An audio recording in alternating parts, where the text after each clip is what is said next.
বাংলাদেশে আটককৃত সাংবাদিক ও মানবাধিকার কর্মী শাহরিয়ার কবিরের মুক্তির দাবিতে লন্ডনে প্রেস কনফারেন্স অনুষ্ঠিত। লন্ডনের ব্রিকলেন এরিয়ার একটি রেস্টুরেন্টে ৩ নভেম্বর মঙ্গলবার ইউরোপিয়ান বাংলাদেশ ফোরামের উদ্যোগে মহান স্বাধীনতা সংগ্রামের অন্যতম সংগঠক, সাংবাদিক ও মানবাধিকার কর্মী শাহরিয়ার কবিরের মুক্তির দাবিতে এক প্রেস কনফারেন্স অনুষ্ঠিত হয়েছে।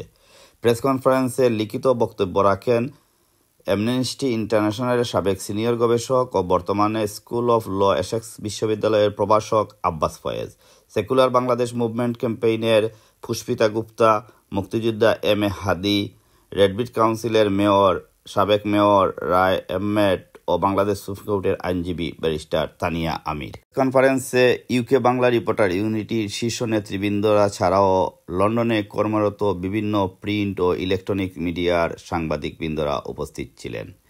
News desk, voice of tower Hamlets, London.